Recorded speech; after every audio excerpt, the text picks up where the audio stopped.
Welcome back to the Valhalla Hills. In our last video we introduced you to your settlements and your Vikings. This video is about the dangers they will face. Your Viking stats. Your Vikings will try to eat and go to sleep whenever they feel the need for it. Every Viking has stats for saturation and energy. These meters drop continuously and determine when the units seek food or a place to sleep. A Viking without a tent or hut will settle for just a place under a tree. Preferably at night, because Valhalla Hills has a day-night rhythm, but at low energy a Viking will even lay down during the day. Sleeping in a hut is safer and more efficient though. The third status bar reflects the honor that a Viking has gathered. Every Viking receives honor by completing tasks like the construction of a building.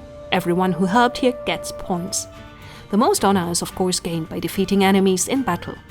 Furthermore, the total won honor of each island is listed at the starting monolith. With every new island it is reset.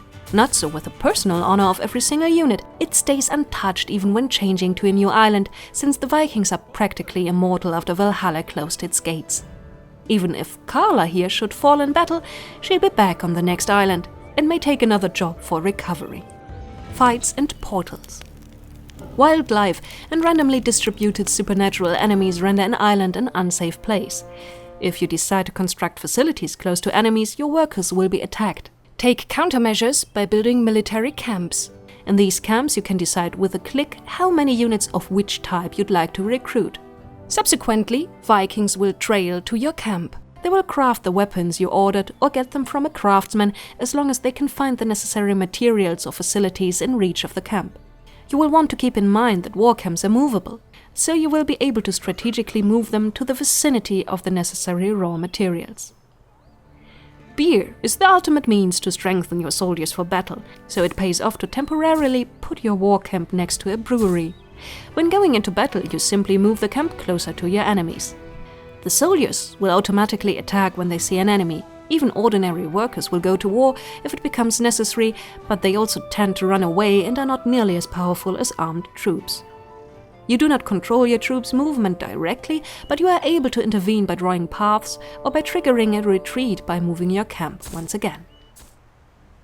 Each island possesses a main portal that will spawn randomly generated enemies. The mission goal is to capture this portal. In later missions there will also be secondary portals that don't have to be captured, but you will gain honor in doing so.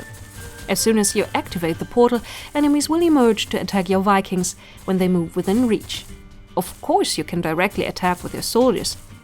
Alternatively, you can also build a shrine to sacrifice randomly determined resources such as fish, bread or beer to appease some of the supernatural enemies, which will then refrain from leaving the portal altogether. Once all the enemies from the portal are either defeated or placated, you have beaten the current island and are one step closer to Valhalla. You may also choose to stay on that island a little longer, as new options and possibilities are unlocked using different mechanics. Some determined by how many islands you have conquered, others are unlocked through certain encounters with wildlife creatures, and some depend on the time you have played.